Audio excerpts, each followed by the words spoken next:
सबका स्वागत है। इसमें एक तो मुद्दा है कि न्यूटन के 340 साल पुराने नियम को बदला जाए। एक मुद्दा तो ये है, और दूसरा मुद्दा उससे भी ज़्यादा भारी है। आज हिंदुस्तान को 75 साल से ज़्यादा हो गए आज़ाद हुए को। हम कहते हैं कि हमने विश्वगुरु बनना है, ठीक है, लेकिन जैसे आप लोग बैठे हैं, चलो मैं आपका उदाहरण देता हूँ, आपके रिश्तेदार होंगे, कोई और होंगे, उनका उदाहरण देता हूँ। अगर उनके पास कोई एक ऐसा आइडिया है जो दुनिया को हिला सकता है, जो बहुत दूर तक जा सकता है, तो इस सिस्टम में, हमारी वैज्ञानिक सिस्टम में, हमारे विश्वविद्यालयों में, department of science and technology में उसकी कदर क्यों नहीं है। अब आगे मैं बोलता हूँ कि ये लोग रिसर्च उसी को मानते हैं जो यूनिवर्सिटी में प्रोफेसर है, लेक्चरर है, जो यूनिवर्सिटी में लगा है, जॉब करता है, और वही एक रिसर्च कर सकता है। ये आप हमारे इस हिंदुस्तान में ये बात क्यों है, 75 साल हो गए, हर मंच पे हम कहते हैं विश्वगुरु बनना है। तो मुझे आज तक ये बात समझ नहीं आई है, और यही मेरी ज़िंदगी की सबसे बड़ी भूल थी।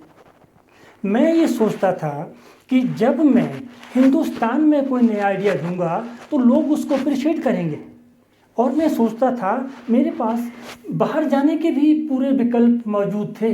जब मैंने एमएससी किया था तो मैं सोचता ये था कि मैं एक हिंदुस्तानी बन के बाहर जाऊंगा तो वो मुझे शायद स्वीकार न करें, और जो मेरे अपने हिंदुस्तानी हैं वो स्वीकार करेंगे। लेकिन ये मेरी सबसे बड़ी भूल थी, और ये सबसे बड़ी गलती हुई। आज की तारीख में आप देखिए, जो न्यूटन 340 साल पुराना नियम है, जो मेरे रिसर्च पेपर्स हैं जो पब्लिश हुए हैं आज, वो विदेशों से हुए हैं। आज जो रिसेंट बात मैं करूँगा, अभी मैं मुद्दे पे आता हूँ कि international union of pure and applied physics है, बड़ी संस्था है हमारे ये विज्ञान में। जब लीप के साल में एक लीप का वर्ष आता है 4 साल के बाद, तो सेकंड कुछ ऐड होते हैं, कुछ सब्ट्रैक्ट होते हैं, तो वही संस्था करती है। उस संस्था ने आईआईटी रोपड़ में अपना एक इंटरनेशनल कॉन्फ्रेंस की। मैंने भी उसमें शोध पत्र भेजे, उनको गए 2 पत्र, और उन्होंने उनको समय पर पूरा एनालाइज किया, और उसमें कहा कि आप ज़रा इसको इस तरह से चेंज करिए और हम इसको फिर देखते हैं। मैंने वैसे ही वो चेंज किया, वो पेपर एक्सेप्ट हुए, वो मैंने वहाँ प्रेजेंट किए। उसके बाद आज वो रिसर्च पेपर न्यूटन के नियम को संशोधित करने वाले जो पेपर हैं वो इंटरनेशनल लेवल पे प्रकाशित हो चुके हैं। और दूसरा आप देखिए, मैं बाहर क्यों वो लोग आइडियाज़ को एक्सेप्ट करते हैं, तो उनमें एक हमारे पास एक एल्सेवियर सबसे बड़ा पब्लिशर है, तो उनका ऑक्सफोर्ड का एक जर्नल था, साइंस टॉक्स। तो उस जर्नल में वो मेरा लेक्चर भी उन्होंने मेरा मंगवाया, मेरे से कंटेंट भी मंगवाया, और उन्होंने उसको प्रकाशित किया। वो ये जो मैं कह रहा हूँ, ये सब आज इंटरनेशनल लेवल पे ऑनलाइन अवेलेबल है, जो कुछ भी मैंने कहा है। और हाँ, उसके बाद जो हमारे पास, मैं आगे कहूँगा, हमारी एक Indian association of physics teachers है, उन्होंने भी मेरा पेपर पब्लिश किया है। और इसके साथ साथ एक आज मैं जो यहाँ हूँ, सच में बताऊँ तो इसका वजह पता क्या है कि 2018 में American association of physics teachers ने वाशिंगटन में कॉन्फ्रेंस की थी।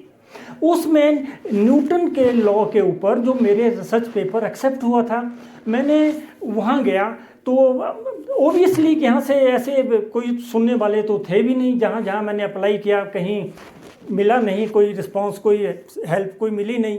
तो चलो कुछ भी हुआ। अब उसमें तो ऐसे लगा कि जो मेरे ये भी बैठे हैं यहाँ पे, ये भी बच्चा भी बैठा है, मेरी बेटी भी है, तो उन्होंने बोला कि अगर ये अमेरिका नहीं जाता है इस बुलावे पे, तो हो सकता है ये पहले भी तो एक तरह से अपनी सेहत के मामले में, मानसिक सेहत के मामले में इतने स्ट्रांग नहीं है, उनको भेजोगे, चलो 1.5 लाख रुपए लगता है, कुछ नहीं है, ज़िंदगी तो बचेगी। इस लहजे से हम को मुझे वहाँ पे भेजा गया था और मैं गया।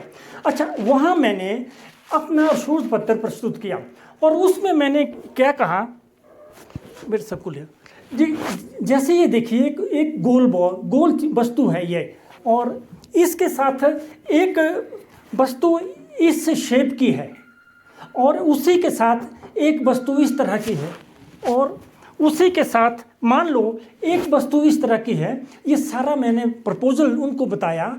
मैंने उनको कहा कि न्यूटन का नियम जो है वो भाई इस शेप को, गोल शेप को, बेलनाकार को, फ्लैट को, और ये जब है हमारे पास शंकुनुमा जो वस्तु है, इसके बारे में तो कुछ कहते नहीं है। वो बोल देते हैं action is equal to reaction. अच्छा, अब देखिए आप, अगर मैं इन सभी वस्तुओं को गिराता हूँ तो जो गोल वस्तु जो होती है ये तो ऊपर आ जाती है, लेकिन जो दूसरी टाइप की वस्तुएं वो आगे पीछे हिलती हैं, उनका एंगल भी अलग होता है। ये क्यों है?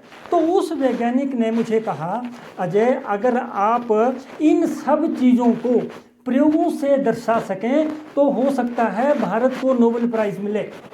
और 2018 1 अगस्त लगभग टाइम 11:30-12 के बीच में होगा, उन्होंने ये कहा, और बस वो बात मेरे दिमाग में बैठ गई। मैंने कहा इन लोगों ने, इस पे साइंटिस्ट ने ठीक कहा है, और ये बात भी सही है। भाई जो न्यूटन की जो आपकी हमारे पास की जो ये किताबें हैं, बेटा इसको दिखाओ, साइंस वाले दिखाओ, इसको दिखाओ पूरे इनको। इस किताब में हम न्यूटन के लॉ को, नियम न्यूटन को पढ़ाते हैं। इसकी एक किताब 9th क्लास की किताब है ये, इसमें न्यूटन को पढ़ाते हैं। तो ये कहते हैं एक्शन बराबर है रिएक्शन।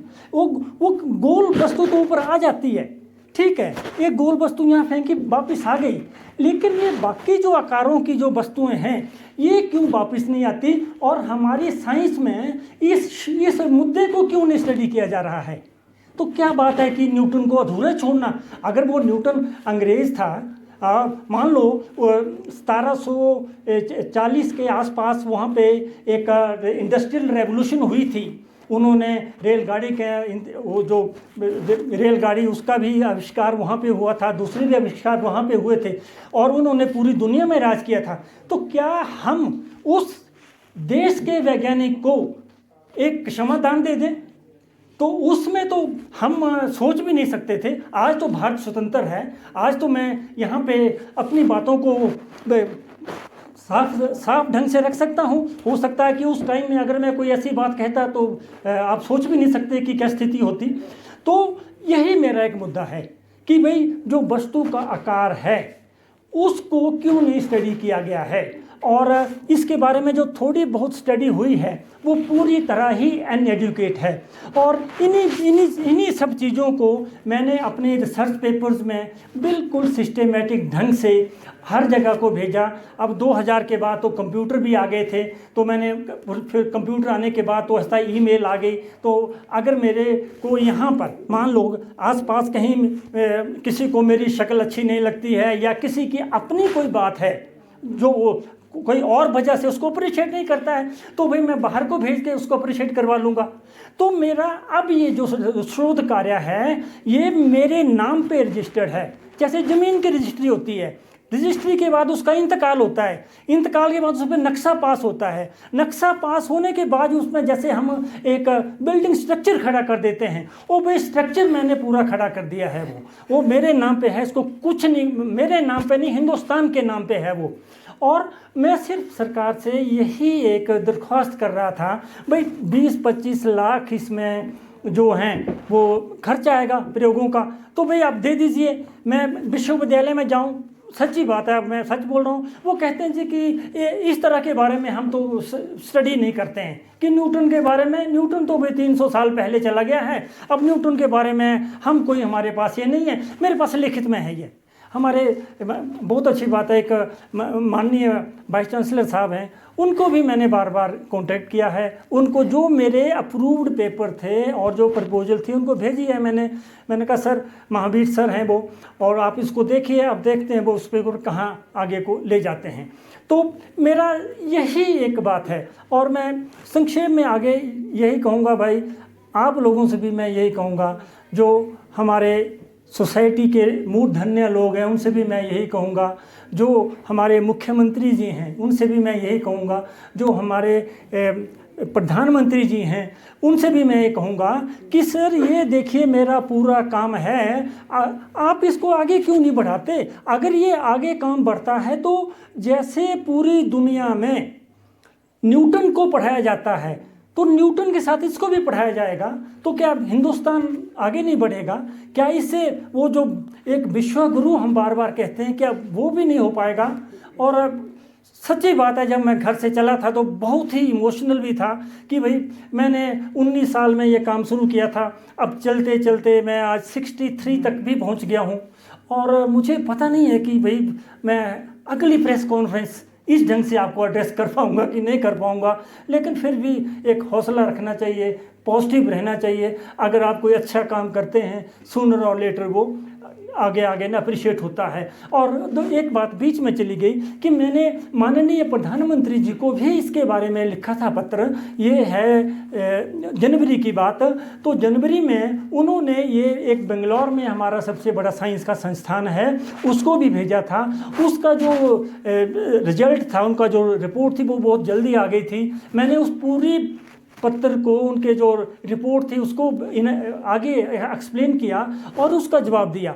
उसके बाद माननीय प्रधानमंत्री जी ने इसको कोलकाता को भेजा, Indian association of cultivation of science, जहाँ पे हमारे जो पहले नोबेल लॉरेट थे, पहले भी और आखिरी वही हैं, रमन जी, वो भी वहाँ पे काम करते थे। तो वहाँ भी 3-4 महीने हो गए, अब देखते भला कब जवाब आता है। और बाकी मैंने जो कुछ भी मैं कह रहा हूँ वो आज विज्ञान के जो प्लेटफॉर्म है उनमें है, प्रकाशित है। मैं कोई ऐसी बात नहीं कह रहा हूँ को जो नहीं थी। तो मेरा फिर भाई अपनी सिस्टम से, अपनी सोसाइटी से एक ही रिक्वेस्ट है कि चलो मेरे लिए नहीं, मेरा तो बात निकल गई है, लेकिन हिंदुस्तान के लिए, जो हमारे हिंदुस्तान के आगे आने वाले बच्चे हैं, और उनको तो एक इंस्पिरेशन मिले कि भाई ऐसा काम भी हिंदुस्तान से हो सकता है, हम भी आधारभूत काम कर सकते हैं यहाँ पे, कि हमारा काम जो है वो हर स्कूल में जाएगा।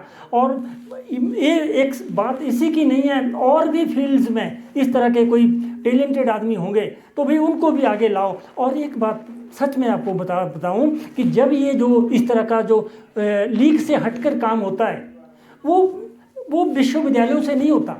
वो उन लोगों के मन में ये नहीं होता कि मैंने पीएचडी करनी है, मैंने प्रोफेसर बनना है, मैंने वाइस चांसलर बनना है, कि मैंने और उसके ऊपर ओहदे पे जाना है। वो तो अपने एक तरह से लगे रहते हैं सेंट की तरह, अगर निकल गए तो कहीं न कहीं पहुंच गए, नहीं निकल गए तो भाई हिंदुस्तान में इतने 145 करोड़ हैं और उस समय के साथ वो भी धूमिल हो जाएंगे। अगर कहीं उनका काम वो निकल गया तो भाई वो जो आज 7-8 अरब दुनिया है तो उसको देखेंगे।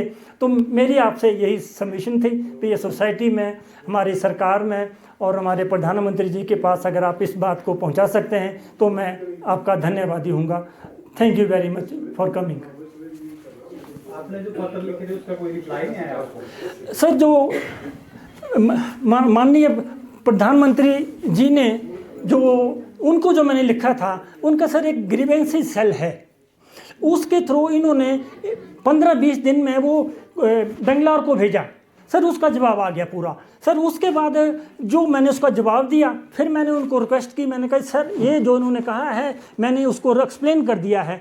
तो सर उसके बाद वो मार्च महीने में कोलकाता को गया है। तो मैं बार बार वहाँ रिक्वेस्ट कर रहा हूँ कि अगर वहाँ से भी कुछ जवाब आ जाए तो मैं उसको आगे और इम्प्रूव कर पाऊँगा। तो सर ये बात है जी। बाकी जहाँ तक सर हमारे अपनी स्टेट का सवाल है, जब भी मैं लेटर लिखता हूँ वो आगे को फॉरवर्ड कर देते हैं, तो यहाँ से ज़रा थोड़ा हल्का ही काम है। तो ये है सर।